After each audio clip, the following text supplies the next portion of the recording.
In this video, I'm going to be discussing diversifying your income and how having multiple streams of income can protect you, your lifestyle and your family. Now, my name's Paul Marles and I do videos on how to make it, keep it and grow it, and that's your money I'm talking about. Now, if you like videos on that subject, then make sure you hit the subscribe button and also double click that bell to receive notifications when I produce other videos. And also, if you do like the video, please give it a thumbs up. That'd be very much appreciated. So today's video is on having multiple streams of income, diversifying your income, so that if something were to happen to you, you'd still be protected. Now, today is a nice sunny day. It's calm. We've not had the usual storms, so hopefully the boat won't be creaking and it should all be quiet. And also today I'm videoing on a new setup. I've got a digital recorder and also I'm filming on an Osmo Pocket, which is a neat bit of equipment which I might do a review on. I normally use this for videoing out of doors, but it's the setup I've got indoors.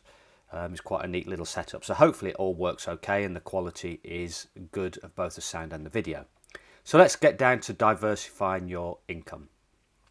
Now, most people have one source of income, but wealthy people often have more than one source of income. They protect themselves so that if one source should dry up, should stop, then they have got other sources of income, of money coming in, which helps protect their lifestyle. But there's no reason why you can't have another source of income or have multiple sources of income and diversify yourself so that you're protected. So most people have one source, and that could be a job or they're running a business. But what you've got to ask yourself is, what would happen if you lost your job? You could be made redundant, something could happen, an incident at work, and you lose your job. Your employer could go bankrupt, or due to market forces, you get made redundant. Same if you're running your own business and market forces, competition came in, you can no longer make a profit, the supplier of your goods dried up and you no longer had those items to sell. There could be a multitude of reasons.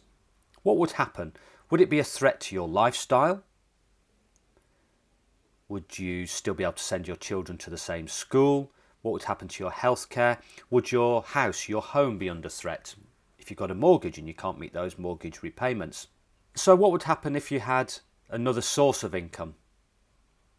Or if you had savings that you could tide you through a period of time? Would that help your situation? For most people, the answer would be yes. So what I'm going to do is look at the four main areas of income, and after that we'll look at the pros and cons of the four different types. Okay, so let's have a look at the different types of income. And I've separated these into the four main areas, and that's job, business, property and investing. So the ideas for a job in terms of diversifying your income, well, you could take on a second job. And this is something a lot of people do. They work their normal 9-to-5 job and take on a second job in the evenings. Now, if you haven't got a lot of skills and there's not a huge market demand for your skills, this is a perfectly reasonable and respectable way to diversify your income. And this may be a necessity if you've got bills you've got to pay, you've got a family to look after, and your normal job just isn't paying you the right amount of income or the income that you need to survive on. So you could take a second job, and that's useful in the diversification process, because if one job dries up, you've still got another job to help protect your lifestyle. And one of those jobs could be home-based. So you could go out 9 to 5, commute to your place of work during the day, and then in the evenings have a home-based job that provides you with an extra income. Now you could have a business. You could run a business. Now this could be a traditional type of business. And what do I mean by traditional? Well, they're bricks and mortar type business. You're selling goods. It could be electronics, could be food, it could be anything. Or you've got a service type business, electrician, plumber, computer maintenance. And those are what I call the traditional sorts of businesses. And as I mentioned earlier, I will go through the pros and cons of each type of income stream. Now, one of my favourite type of business, and that's the subject of a lot of the videos that I do, and that's an online business. And there are so many different types of online business you can run. Now, Amazon is a very common a source of online income. Now, that could be something like merch, t-shirts, hoodies, vests, where you design the item and you sell that on the Amazon platform. It could be publishing, KDP publishing. Again, that's a subject to a lot of my videos. That could be low content books, no content books, could be regular publishing of short stories. I've done both.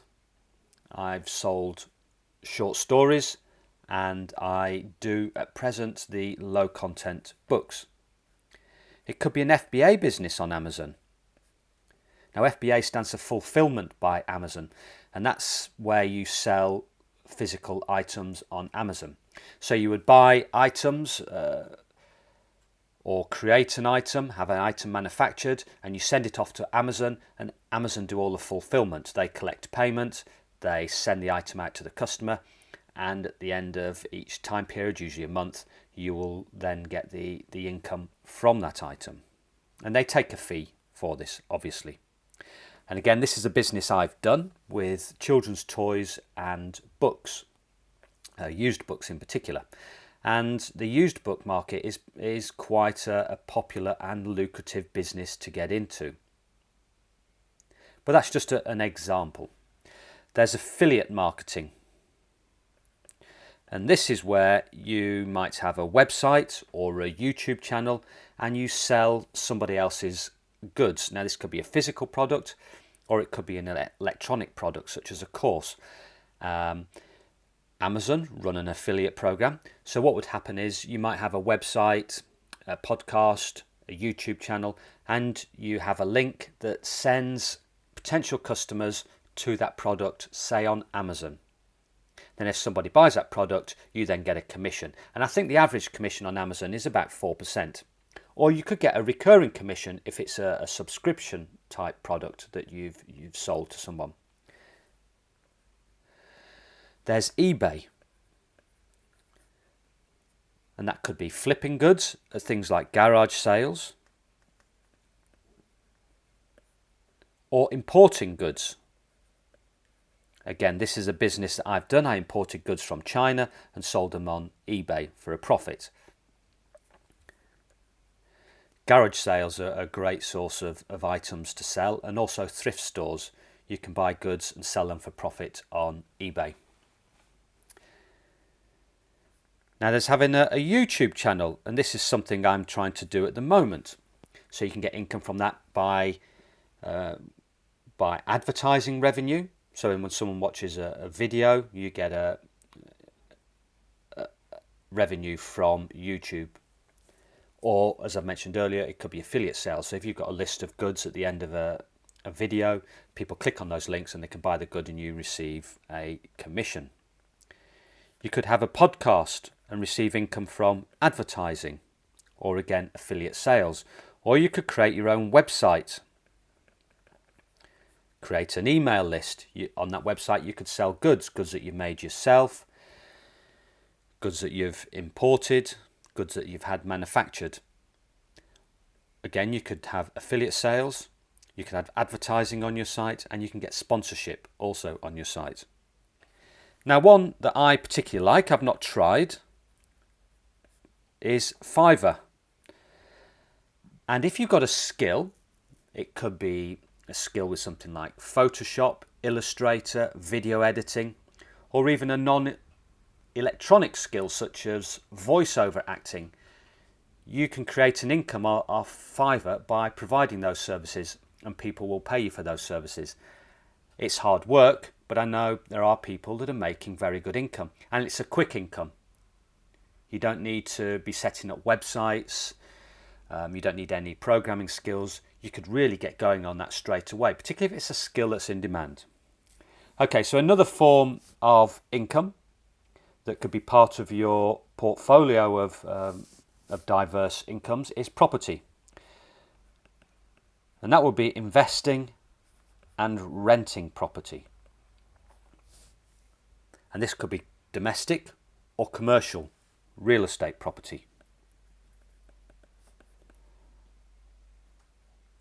But more commonly, most people, unless you're in this as a big business, it would be domestic property. And you could rent that out as a normal rental, or you could rent it out on Airbnb. And the income derived from property is both the capital gain, how much has the property increased in value, but also income come from the rental income also. And then we've got investing. Now this could be in stocks and shares, could be things like exchange traded funds, or unit trusts or investment trusts where you're investing in a basket of shares, and these could be index tracking shares. They're like a basket of a broad group of shares. And again, from this you could get income from receiving dividends, but you can also make money from the capital gains of a share. So as it increases in prices or increases in price, then you make a capital gain on that share. Having said that, shares can go down in price, so you can also lose money. But dividends tend to be a more consistent form of income. And this is something that I aim for, which I'm going to go through in future videos. And that's creating an income, which is a passive income, by investing in dividend producing shares. So that gives you an idea of some of the different income sources that it's possible and feasible to go out and get. Now you could just have your job and one of these alternative forms of income. So it could be a 9-to-5 job, and in the evenings or morning before work you could be doing this side hustle with an online type of job. But these four are the most common types of income that you can use to diversify yourself and to protect yourself, so that if one goes down you've still got another producing income. And you don't need more than, you don't need to just limit yourself to one other form of income. You could have multiple streams of income, particularly with the online business. You could have, do merch, publishing, have a website or eBay store. There's no limit to these. So what I'm going to do now is just look at these four areas again and just look at the pros and cons of each one. Okay, so with a job, most people feel they're secure. It's a common story. You're told at school, work hard, go to college, university, get yourself a job. And that's most people's idea of stability, the ultimate in stability. But as I mentioned earlier, it's anything but.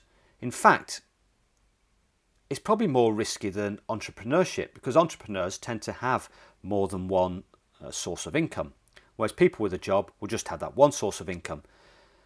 But again, what if you lose your job, or you become ill and you can no longer work? You could have an accident, which means you can no longer perform the same job. So I always find the idea of a job, it's just an illusion of security. So the pros are, it's a regular income, and you can get benefits from that, healthcare benefits. You get income into, or money put into a pension for when you get older and you want to retire. But just having a job is pretty insecure. And also, a job can be a time sink. And what do I mean by that? Well, if you've got a job that's 9 to 5 and you add in your commuting time, it can stop you doing other things. that maybe you're passionate about or want to pursue, like another business, like a side hustle. I mean, if you've got an hour and a half commute either side of the 9 to 5, so that's 3 hours commuting, then you've got the 9 to 5. That's a big chunk of your day. And so a job can actually prevent you from pursuing your dreams.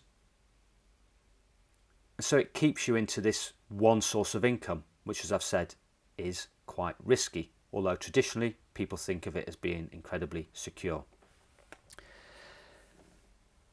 Now, with a business, with a traditional model, that's a bricks and mortar type business, service business, your capital or your income can be limited because you've got only so many hours in a day. So if you're working on your business like a job, you're still exchanging time for money. So there is a scope to how much you expand. But if you start to leverage your time by taking on employees, you can then start to increase your income, and potentially there would be no limit to the income that you could produce. But then you've got all the additional problems of employing people. With an online business, it has the advantage is that you could start a business with no capital compared to a traditional business, which often requires can be quite a substantial capital input and the risk that comes with that. With a lot of online businesses, you can start with no capital, and you can start that straight away today with just a laptop plus an internet connection.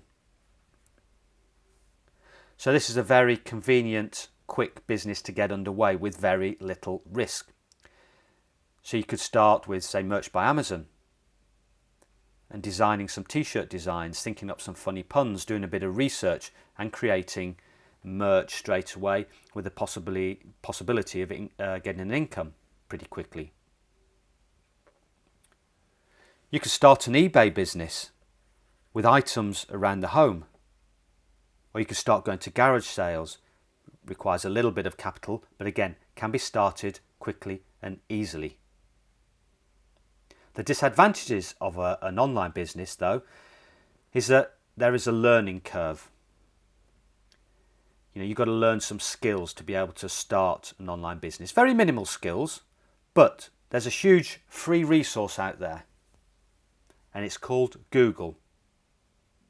And actually, there's another one. It's called YouTube, and you can go and Google or go onto YouTube and search for, starting an eBay business, starting a merch business, starting a publishing business on KDP, producing low content books, and you can find all this information for free. If you want to pay for it, you can go to places like Udemy or Skillshare, and you can pay for courses to do these or to learn these particular skills. And with an online business, there is a large amount of leverage because, say, for an Amazon business, you're leveraging Amazon's reach. Their market is global. So you've got all those potential customers that you couldn't possibly reach with just a traditional brick and mortar business. So in summary, with an online business, it's quick to start, needs very little capital outlay, and you can leverage the power of the internet. Yes, there are skills to learn, but you can find these skills for free online, or you can pay and do a course. And these, as you can probably tell, are my sorts of favourite income streams if I'm going in terms of diversifying my income. Now, property, you need capital, and it can be expensive. You might need a lot of capital for a deposit on a property. If you're already in a property and you've got spare rooms, you could rent those out on Airbnb, and that's a great way of receiving an additional income. And there are a lot of people making lots of money just by renting out spare rooms or building a cabin on their lands, maybe in the back garden. And you get to, with property, one of the advantages you get to leverage your money. So say you put a deposit on a property, that deposit might be 10, 15, 20%, but on that amount you've put in, you're getting that rental income and also the capital gains. So you can leverage your money to a certain extent. But the risks are, what if there's a downturn in the market and the capital value of your property reduces? There's a risk of property damage from tenants or people that rent out your Airbnb. But with this risk comes the potential for high capital gains. And a lot of people like to own a physical item. Lots of people like to own a business, and they like to think that they're investing their money into something tangible, something solid that they can look at and touch and feel. But there are disadvantages. And then we come on to investing. Again, disadvantage is this requires capital. If you're investing in stocks and shares, there's a risk of market volatility. Apologies for that. Market volatility. What do I mean by that? Well, the market can go both up and down. So if the market goes up, your shares are making money. If it goes down, your shares are losing money. So you're losing money. You need to be able to research what shares, what stocks to buy, whether they're bonds, whether they're investment trusts, whether they're regular stocks and shares. And you can broaden your exposure to the stock market by buying investment trusts or exchange traded funds called ETFs. But what I particularly like about investing is not just the potential capital gains, but it's also you can buy shares, you can buy investment trusts that will provide you with a purely passive income. And that purely passive income is called dividends. So it might be the end of each month or the end of each quarter or every 6 months, you'll receive an income purely for holding those trusts or shares. And the amount you can earn from them, I mean, if a good dividend producing share would give you about 5% return per year. You can get some shares that will give you a bigger dividend, or some shares that will give you less, or some shares that won't give you a dividend at all. So you need to do research on which shares are giving you dividends and how many and how much they're giving you, what percentage they're giving you. But also then you've got to weigh up the risk of, are you going to lose your money in terms of capital by investing in that share? Or is there a good chance you might make money by capital gains as well as your dividend income? And I'm going to be looking at in future videos, I'm going to be looking at what dividend shares, trusts that I invest in and how I make an income from my investments, and let you take a look at my portfolio. So overall, my favourites are, in terms of diversifying my income and achieving multiple streams of income, is online businesses, because they need minimal capital. You can do them from home on your laptop and you can leverage into a large income. And the current areas I'm working on are merch by Amazon. I've neglected that really over the last year, but I aim to concentrate on that more. No content books, low content books on Amazon. Building this YouTube channel. Creating a brand, maybe in the future creating courses, something that I can sell. And also my other favourite is investing, and that's investing in dividend producing shares and trusts, because you get both capital gains, potentially you can get losses, and that's something you've got to keep an eye on, but also you get this passive income, the dividends, and it's minimal hands-on. You know, once a day or once a week you just need to check that your shares, your trusts are behaving, and that's all you need to do. Obviously it needs a little bit of research beforehand in terms of finding out what to buy, but that's the work up front, and then it is really a good passive income. So I hope hope this video is useful. If you like it, please give it a thumbs up. Remember to hit that subscribe button and also double tap the bell to be notified when I produce more videos on making money, keeping it and growing it. So that's it for now. Thank you for watching and goodbye.